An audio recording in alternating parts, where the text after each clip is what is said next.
Neil, welcome to the GSB. Thank you for having me here. Really excited to have you here today as our first guest for Global Speaker Series. So as Mariel mentioned in the introduction, you have had an incredible career internationally. And over the next 40 minutes, we'll love to talk about your personal journey, both as an entrepreneur as well as an investor.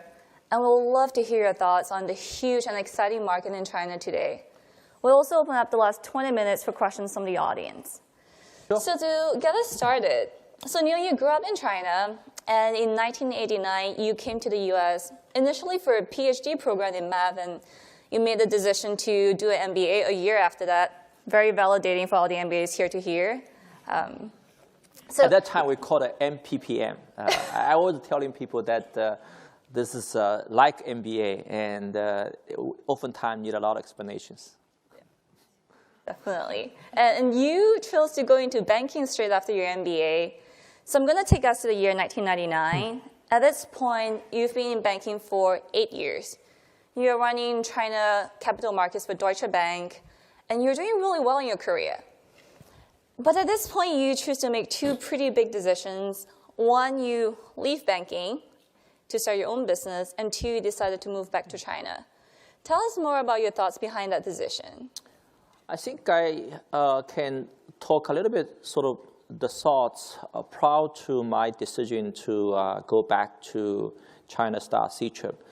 I think, as someone who left China after 4 years of college, you always want to do something for China or around China. Obviously, upon graduation from Jiao Tong, probably the best choice for me at the time is, go to U.S. and study. But while I was in New York, I always thinking, can I do something? Can I leverage my China experience or background? 1992, 1994, there is an opportunity that you can go back to China and be part of the so-called capital markets efforts, right? Many students who study in the U.S. or work in the U.S. before end up joining those, Asian branch of, a big investment bank, and I'm part of them. And you get very excited because when you go back, you see how much China has been changed from the 1980s, against the time when I left China. So you really feel like, there are a lot of things you can do. But back in 1994, 95, most of the so-called economic reform are around big enterprises, especially SOEs. What really actually have changed is toward the end of 1990, the 1990s, when private enterprises come to become one of the major force in the whole economic development. And so people like myself, when I first working in the investment banking world in China, my major customers are the Chinese corporates. I'm the first one knock at the door at the CNOOC at the Bank of China. And then you're starting to find that there are opportunity to do financings for private companies. And because of that, you're thinking about whether you can be part of them. At that time, entrepreneurship was not a popular word. Okay? And people like myself would say, probably I don't have much opportunity, to do that because you need a lot of, very large amount of capital. I mean, the first batch of Chinese, private enterprises typically are in the area like, manufacturing, transfer from the Shangzhen 企业, the so-called, those county enterprises before, or the real estate developers, and who make the first sort of, their goal, and then, venture into other areas. But for people like myself who has not, do not have a lot of capital, there's not much, really I can do until internet come to play. And I have to thank, U.S. for giving me the inspiration. I came to Silicon Valley very often because I have a lot of classmates working in different tech firms here. From 1998 all the way to 2000, each time when I came, I noticed the big changes because many of those who work at Oracle, SAP, IBM, before, has switched to internet jobs. And when I'm walking through, all those, drive-through, 101, you see the big billboard change from advertisement from big companies to internet companies. So you see the internet is really changing how people live and work here in US. And naturally, you will think, well, if this is going to be the case in US, it should happen in China. So I have to say the first batch of internet entrepreneur in China, whether it's Baidu or Tencent or Ctrip, all get inspired because these successful models in the US. And we know we can do similarly like our US counterparts. Basically, not a lot of capital yourself, but you can use venture capital to help you, to grow your business. So, my first venture, Ctrip, is exactly follow that, route. Expedia was doing very good, and we think, well, if Expedia could change the travel industry so much in US, why not in China?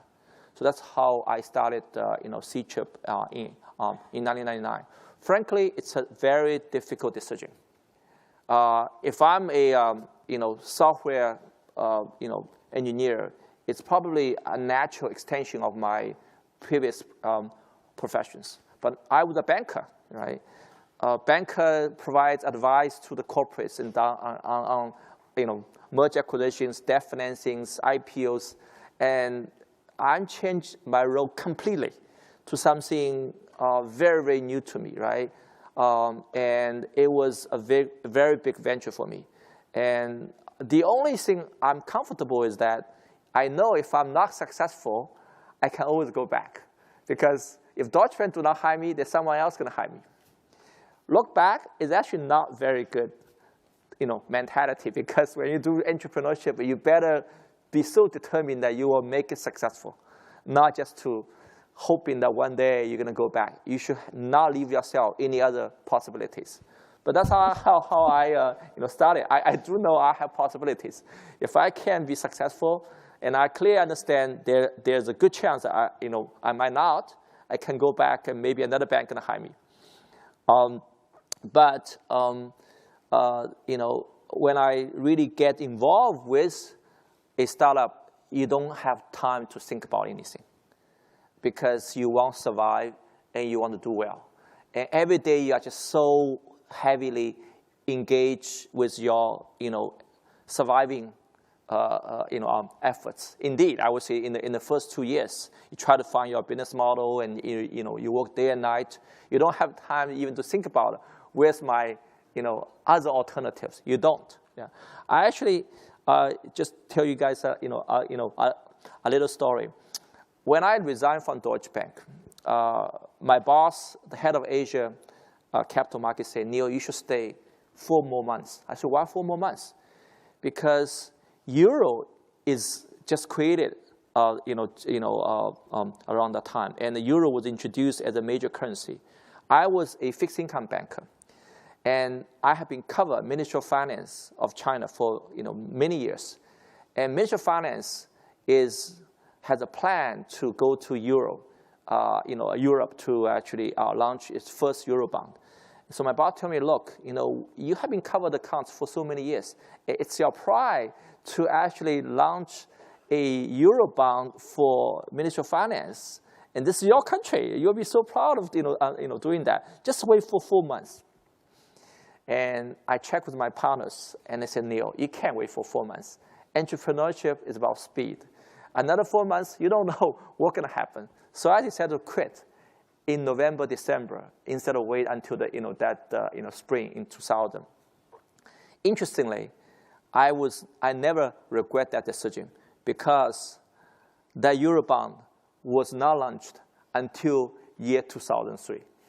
Euro was not doing well, as you guys all know, right? And the Euro coming down, and the Ministry of Finance said, no, I don't want to do it. So they wait until 2003 to actually launch the Eurobond. So I go back to tell my boss, later become an independent director of Ctrip. I said, look, if I wait for 4 months, I'm going to wait for another 10 months, and maybe 2 years, and there'll never be a Ctrip. So if you like to do something, and if you really feel like, there's something calling you inside, you better do it right away. And that's all about entrepreneurship. So while you said that, you could always go back to banking if you weren't doing well. Well, you were doing very well with C-Trip.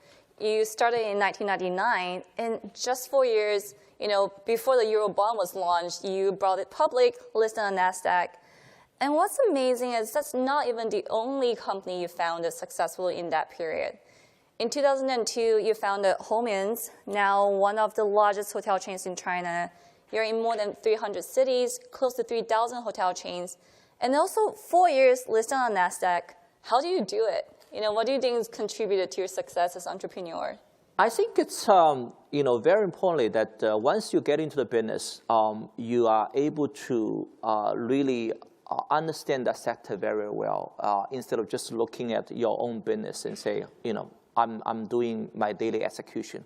So at a C-Trip, it's really a very eye-open opportunity for me for the whole hospitality industry. You realize, the Chinese travel agencies are so backward in terms of their IT systems. And there's so much middleman involved in bringing a customer, whether it's business or leisure, to the ultimate destinations. There's so much you can do. Obviously, as a company, you can't just run just one issue.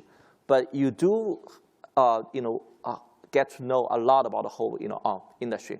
One thing which we noticed when I working at a C-Trip is our upstream, so-called, the hotel industry itself is very, very underdeveloped. For example, there's many so-called, business hotel or economic hotel chains in the U.S. But in China, back in 2002 and 2003, there's almost none. It actually shocks me that there's no such hotel which catering to a specific needs. And when we launched Home Inns, initially I was a little bit concerned how big a company could be, because each hotel is small, 100 rooms, 150 rooms, and how big a company this could become, or whether China is ready. But again, I got inspiration from U.S.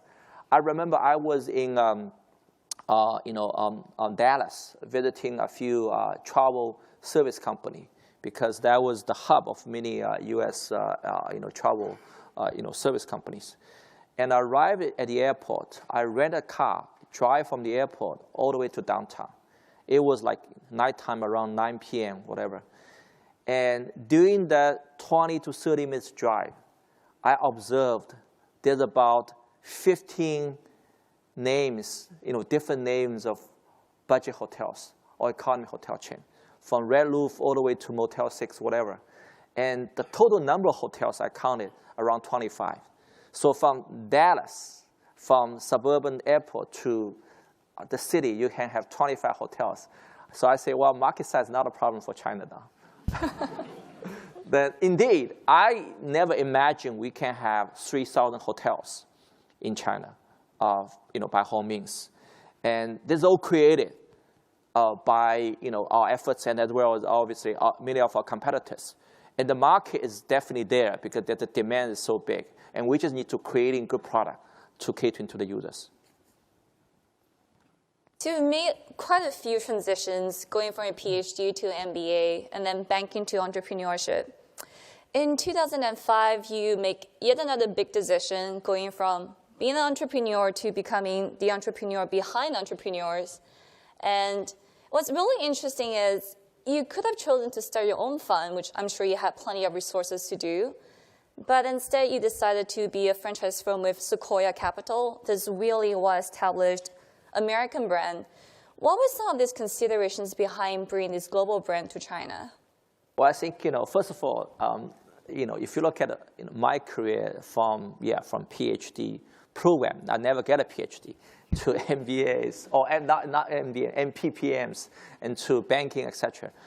I don't think we have many choice back then, and this is something which you guys, compare with us. You guys are so lucky. I'm talking about, especially those probably students from China, because when I arrive in New York, I don't think I can get into business school right away.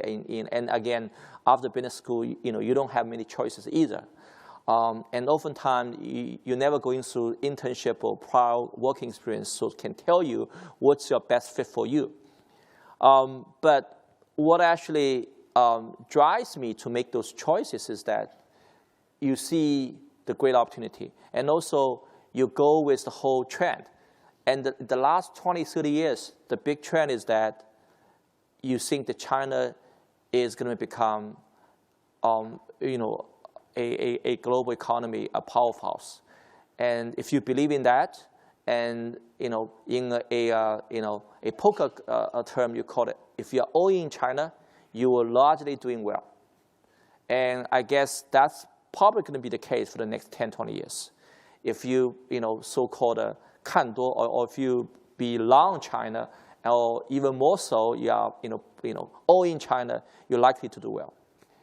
And coming back to doing, venture capital, I always think that probably the best fit for me after spending 7 years as a banker and then another 6 years as an entrepreneur is getting to an investment field, because you can leverage your experience both as a financier as well as an entrepreneur.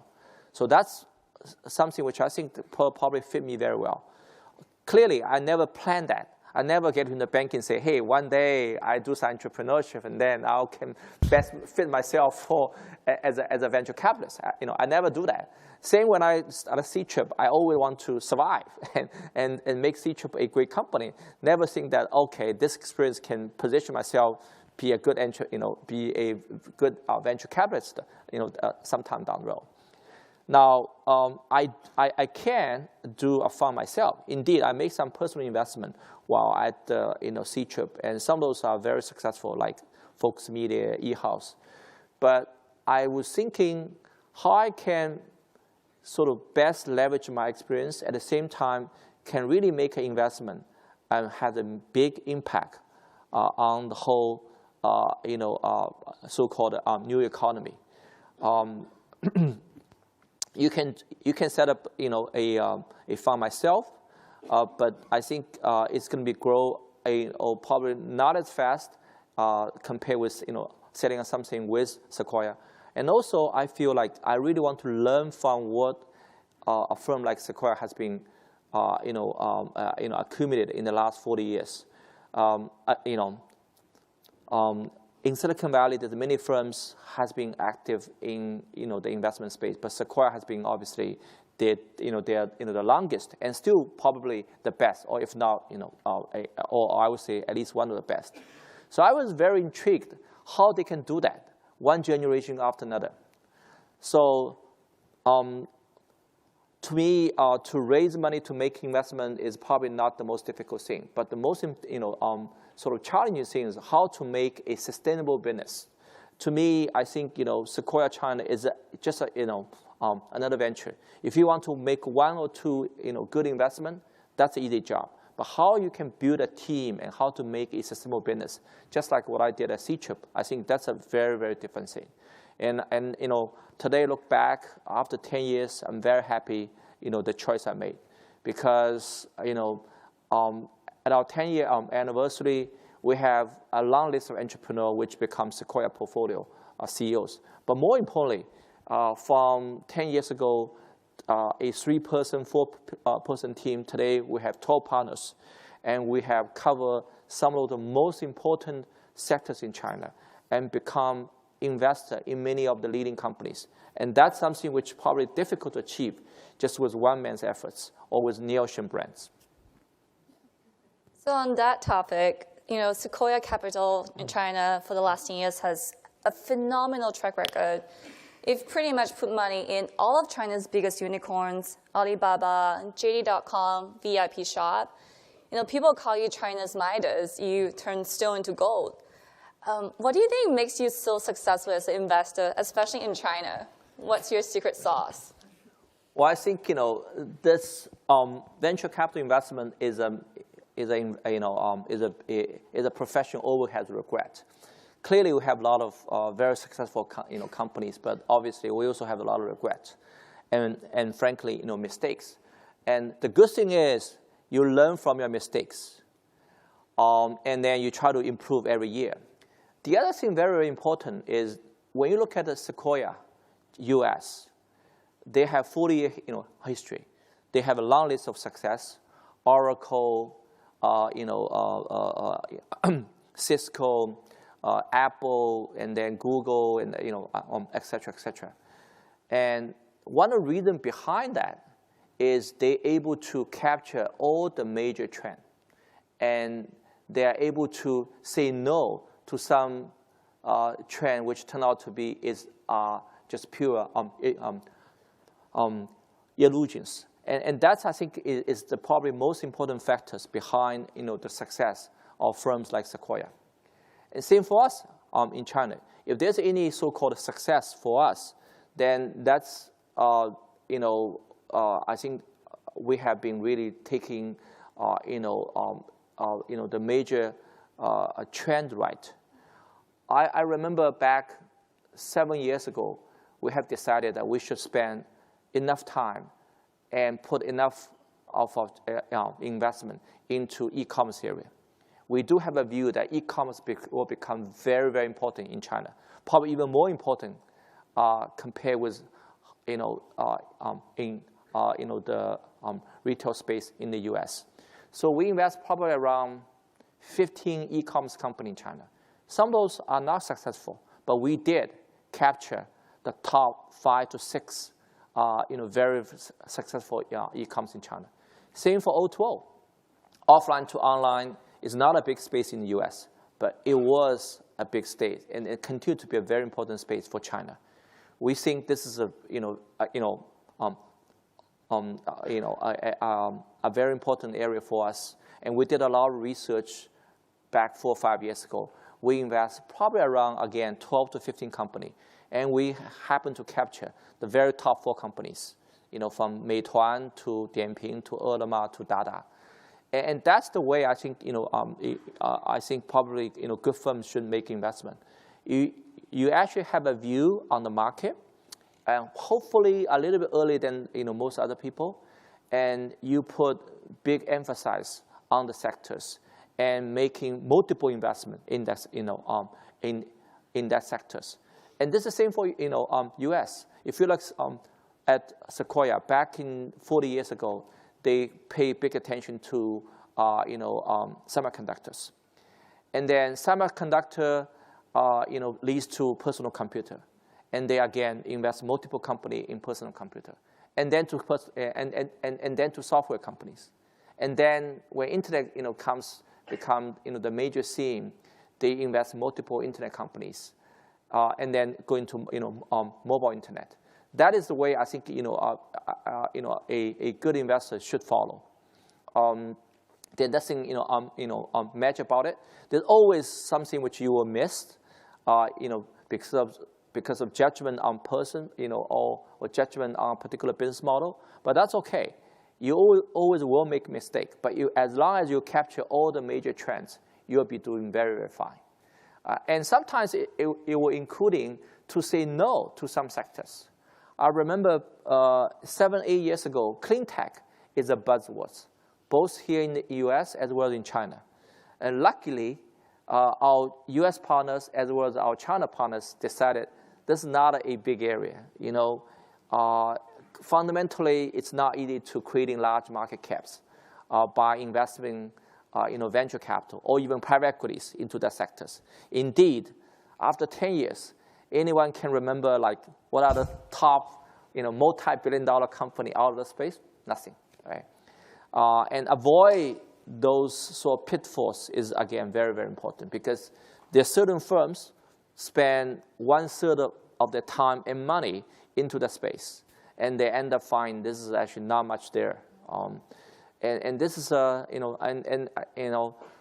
I think this is probably the most important efforts and judgmental calls. Coming down to companies, you always will make mistake. I remember when we look at the video space back 9 years ago, we actually liked the space. And we actually put a lot of efforts on it. And U.S. Sequoia has invested in YouTube, very successful. We picked the number 3 player in that space, and end up it's just a small game for us. And these things will happen all the time because you may not be do all right for judging a particular entrepreneur.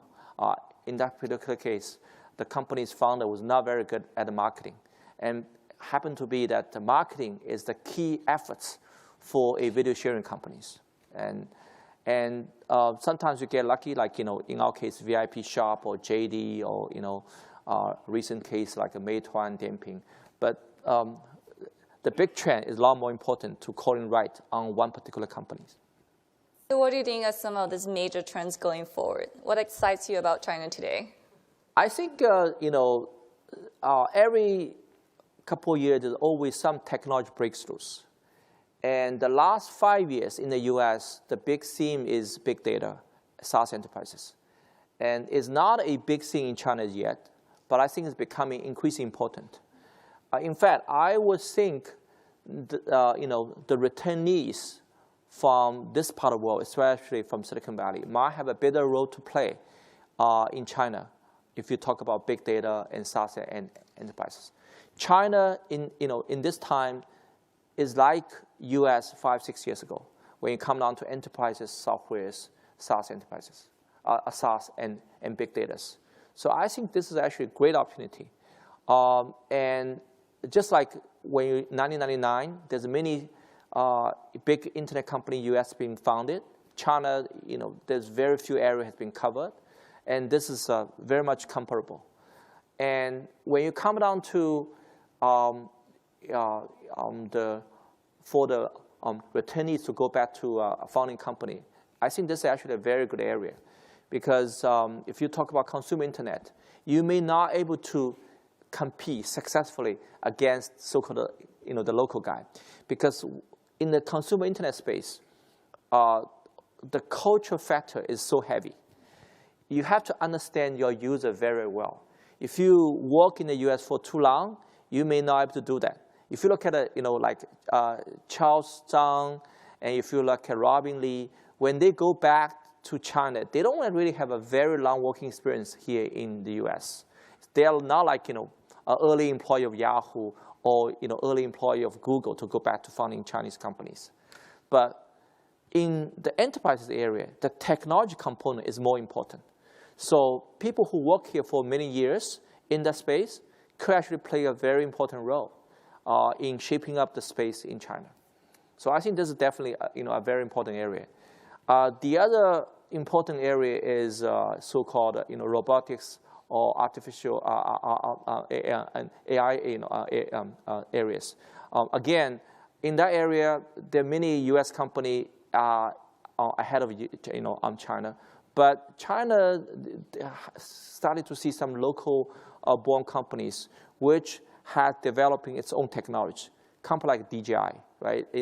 Definitely the #1 player in the drone space. And so I think we probably see some interesting dynamics. Even some of the Chinese company will doing better than some of the U.S. company addressing those major trends. But just like what we've seen before, every couple of years there's new technology breakthrough and bringing new commercial opportunity. But relatively speaking, I think China's opportunity might be bigger compared with the U.S. because the so-called efficiency in the traditional industry is well behind compared with U.S. That's why e-commerce could do so well in China compared with the U.S. and same for O2Os. Yeah. So while we're on the topic of American companies in China, China is a huge market, growing, second largest economy in the world. And Sequoia China has actually also been working with a lot of these American companies. You've invested in LinkedIn. You're a strategic partner with Airbnb. So for you, what do you think are some of these biggest opportunities and especially challenges for American companies entering China? And what's Sequoia's role in helping them navigate this? If you're looking at global companies, especially U.S. company coming to China, I think in the first 30 years, 40 years, when China opened door, many U.S. companies have been very successful because the technology is just so advanced that when they come to China, there's no competitions. Like when GM come to China, people love it, even though GM may not be the best automobile company in the world, right? And there's a lot of joint venture get set up. So at that time, the key word in the joint venture is use technology to gain market share, right? 用技术换市场. So whether it's European players or American players, oftentimes set up their own subsidiaries or set up a joint venture in China, and they could do very well against the competition, either against the private company or against the state-owned enterprises. But things have been really changed. Many sectors today, the private companies in China and state-owned enterprises in China are very competitive. They have learned. They have developed in their own R&D, and they can really compete very effectively with you, right? When P&G goes to China, when GM goes to China back 30 years ago, they dominate certain space. Today, they have to compete fiercely with many local players. So one of the idea here is that if a U.S. company comes to China, just copy what they have been done in U.S., it may not be that effective anymore. So you have to change your model and your product to cater to China's model, very unique, business environment, especially in the internet space, because for internet, China and U.S. start around the same time. For some business model, China even advanced compared with U.S. For example, Tencent, today clearly much better than some of those social network companies in China. You can't say Tencent is learn from Facebook or copycat Facebook. In fact, if you look at Facebook and many others, some of those features are learned from Chinese companies. So if an internet company in U.S. want to go to China, they have to think about whether they have an edge there or not. Secondly, they're going to have to face the competition from local companies, many driven by very, very strong entrepreneurs. So how are you going to be successful? One thing which we suggest is to having a very unique shareholding structures. You should introduce someone as entrepreneur as in your home country. Someone not listen to the head office, but someone able to base his product and service around Chinese unique business environment and leverage the edge from head office. That's how we did it on the linking joint ventures, and that's why try very hard for Airbnb. The product of linking and Airbnb are wonderful. There's no question about it. But there are some local competitors. Their CEOs and their founders are very strong. And you need to have a structure where the guy who runs linking China has a direct interest in running that business. So the management team need to be compensated properly and not just compensated at the head office. And I think that that's probably the best way for a U.S. company to compete and do well in China. In fact, if a Chinese company comes to Silicon Valley, they should do the same thing, right? If they send something from someone from head office and try to compete with local company here in U.S., I don't think they have a chance. But they have to hire the best talent in Silicon Valley and give them enough economic interest. Let them run the show, and then leverage the back end from China. And then you might have a chance to competing locally. I think it is the model moving forward, applicable for both U.S. company as well for Chinese companies. So that's how we actually bring Link into China, and that's how we bring Airbnb China. And I think this is probably a model that we'll see if that fits for many other U.S. companies, even though they are already very, very successful here in U.S. And as the business partner, what we bring to the table is that we're helping to get the best team. and also to put all resources behind it, and to make sure that you have the right partners for your efforts. And actually, it's not easy to find such so-called local CEOs, because he needs to be very entrepreneurial, as I mentioned. At the same time, he had to understand how to working with a large organizations, because you do want to leverage your head office, some of the existing technology infrastructures, and someone who know how to make sure the respective department within your head office can work with you very closely. So it's difficult to find this type of talent, but it's a tough job, and we have been trying very hard, and so far that we have been quite successful with LinkedIn, and hopefully we can extend it to other U.S. companies. Definitely want to stay in Airbnbs in China. So we'll now open up to questions from the audience. We have Maria and Neve on either side. Please raise your hand high if you are interested in asking a question so they can spot you. You can also tweet to our hashtag #StanfordGSS if you have a question. And I think we'll start with a question from Twitter. Great. So thank you both for such an inspirational discussion. Now, the first question from Twitter, many of us here aspire to be entrepreneurs and see China as a great market opportunity. But what are some of the unique challenges that entrepreneurs face in China, and how do you recommend we overcome them? I think one of the most frequently sort of encountered challenge is competition. It's actually interesting. I always very puzzled, and I still do not have the perfect answer. Here in the U.S., in Silicon Valley, have one business model. Typically, no one either cares to copy, or no one really need to copy. If you have Uber, you have Airbnb, you have LinkedIn, there's very few copycats. In China, as long as your business is doing well, you will definitely have copycats. It's a matter of how to compete more successfully, and that actually gonna putting pressure on the leaders to innovate all the time, right?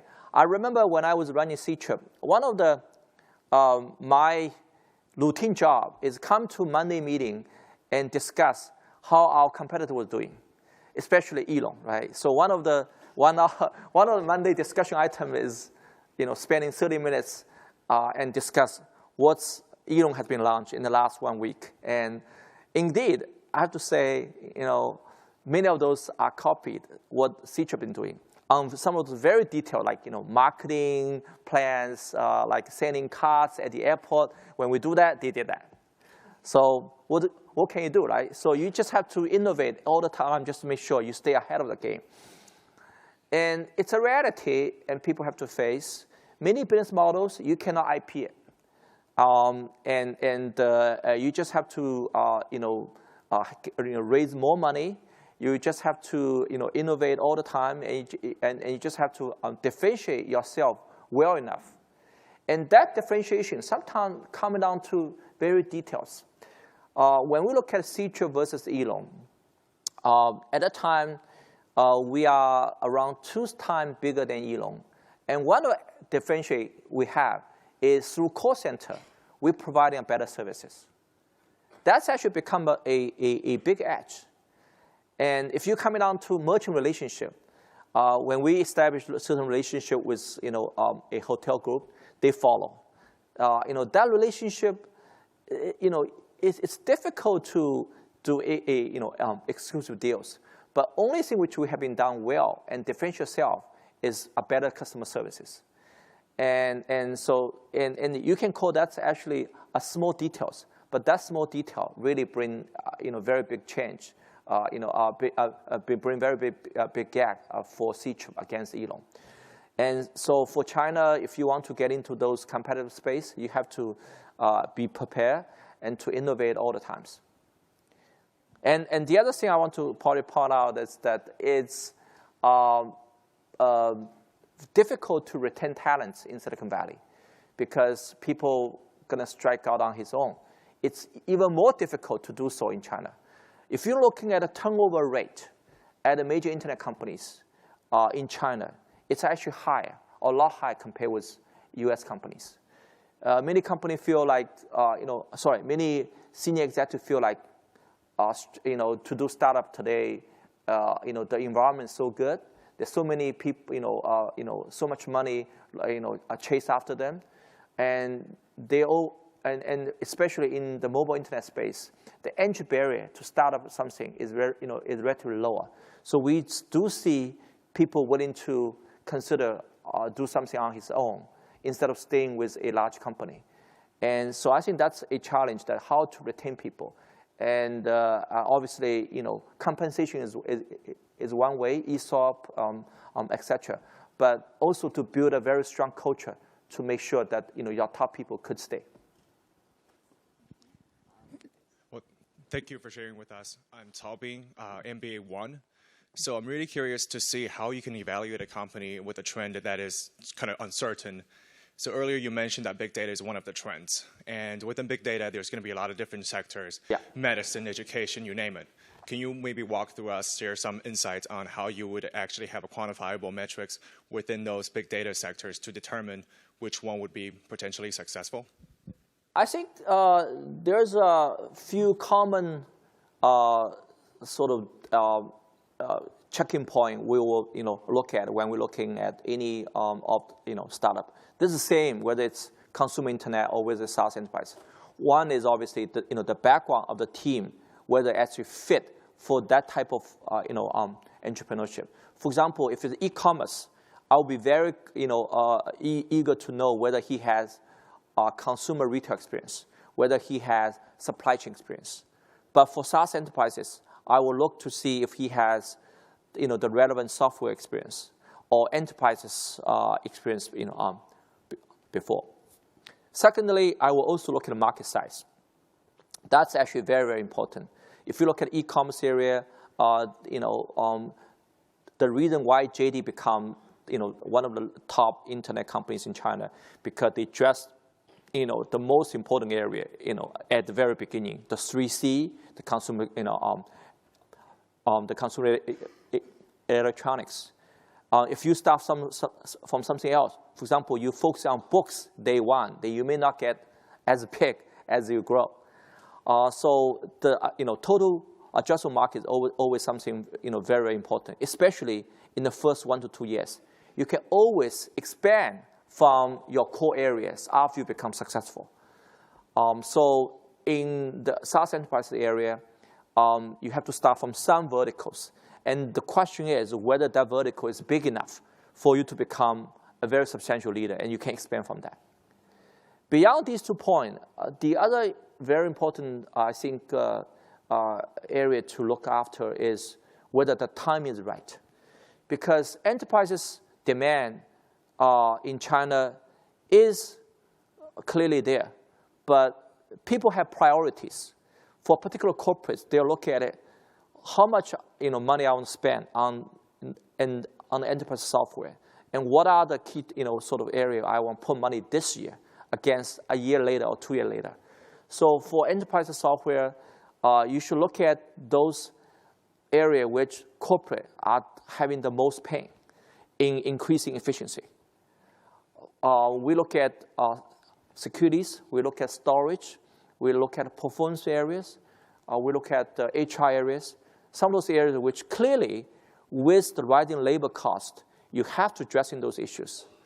And I think this is probably an important point for venture capitalists as well as for for an entrepreneur who want to start business in that sector. Thank you, Mr. Shen, for your speech. It's very inspiring. So my question is about people. When you was about to start Ctrip, how did you find your partners? Because without good partners, it's impossible for a startup to be successful. And same as here, like now, if we want to build up a startup in China, what's the most effective way to find the perfect partners? Thank you. It's difficult to find perfect partners, but as long as you find good partners, that's okay. When I look at many startups, when they walked into our conference room to present, to be honest, most of the team at the so-called angel stage or series stage do not have a complete team. But you need to have some core team member and addressing the major needs. in the C-Trip days, we have myself and James and Chichi. Frankly, it's a little bit crowded team, right? We got 3 guys already have a lot of experience in different business segments. But even with that 3 people, we decided to find Fanming, who has worked at the travel industry for many years. Because we do realize online travel is about internet, but at the same time, it's about travel. So we want someone who understands the travel industry a lot, about how to build a relationship with hotels, how to position ourselves against all the other traditional travel agencies. So these are very interesting questions that you have to address. And you find someone who can complement your skill set and to addressing those issues. And if you're going to have a so-called core team at first, not a complete team, then try to find what are the most critical component of your startup, like e-commerce. Then you have to better have someone who understands supply chain. If you do not have someone experienced in that segment, you don't even have the business taking off. But maybe someone who do a better job doing online marketing comes second. It's still very important, but it's not the most critical at the day one. So I think you just have to go along with your business ramp up to find a team gradually. Day one to find a complete team is always a challenge. I think we have time for one last question from the audience. Hello. Hi, Neil. Thanks for your time. My question is, which is a bigger bubble, China or Silicon Valley? I actually want to be more specific. So here's a thought experiment. If Uber raises another round right now, and if the latest round investors are guaranteed a 3 times return, would you be an investor? Thanks. I don't want to comment specifically on the Uber case, but I don't see a so-called a big bubble there, because at the end of the day, you ask yourself, are those startups really creating values? If they do creating values, or most of the startup companies are creating values, I'm not particularly worried. Valuation, there's always up and downs. If you look at the public market, they're always up and downs anyway. And so I would not particularly worry about valuation itself, because the market itself will adjust. The venture capitalists in general are not stupid enough to pay a premium consistently. They might pay premium for a short period of time, but they will adjust themselves. And when you look at the so-called bubble, if most of companies are just creating a lot of so-called users without providing value to users, that's something which I worry. But if you look at Uber and Airbnb, right? I mean, clearly these are the two of the startup company which become very successful. They do creating a lot of values, right? I mean, Uber clearly has provide the most efficient transportation systems for all the people around the world, and Airbnb has creating new demands. And something which the hotel industry have never been thought about. So I think these are either creating new demand or increase efficiency big time. So I think ultimately, the value will be created by those companies. I'm not particularly worried that if there's any so-called bubble, because the company might ahead of itself a little bit for valuations. If you look at China, back in 1999, where there's a bunch of companies like C-Trip, like Baidu. It's difficult to comment on the valuation at each stage. But what is important is that they do bring value to the companies, to the whole economy. What I'll be very worried about is when those companies are creating a very same value. I want to use one examples. Back in 2001 and 2002, there's a bunch of companies called SP companies in China. I don't know if you guys still remember. Maybe some of you are not living in China at the time.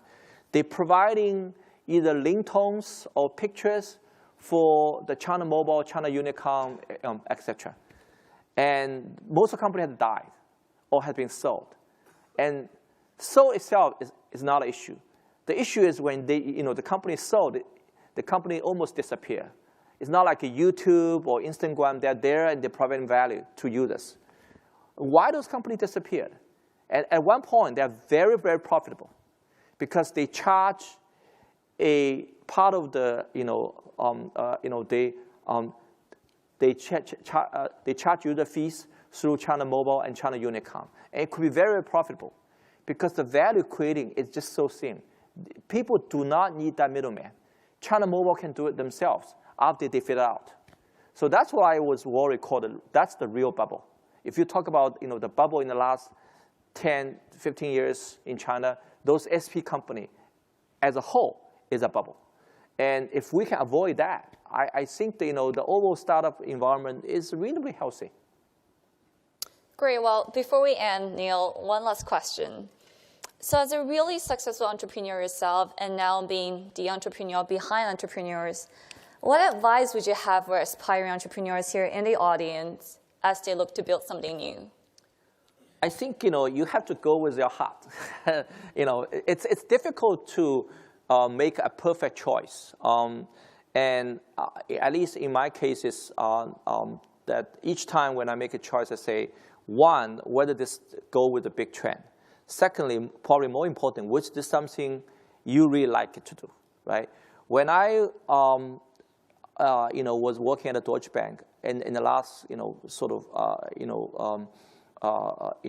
a year or so in 1999, I really was excited by the internet development in China. I really want to do something. If I'm not going to do C-chip, I will do something else. But C-chip itself fits me well because I love travel. At the same time, I think internet can change people's life in China. So you have to really love what you do. Otherwise, it's going to be difficult to sustain. If you just think this is just a big trend, but that's something which you don't like or you don't know whether you like it or not, then if you work there for 6 months and 12 months, you'll probably feel like, oh, I want to jump to the next trend. I do notice there are some entrepreneurs like that. I was, we had this Monday meeting, and then when some entrepreneur come to visit and ask him, so why you want to do this entrepreneurship? Oh, B2B is hot, or big data is hot. But the question fundamentally is, do you think you are the best fit for this, and do you really have passion for that? And that's a question you should ask yourself. And no matter what other people's interest, you should find your interest and follow your heart and find the stuff you are passionate about it and do it. All right. Thank you so much, Neil. Real pleasure having you here today.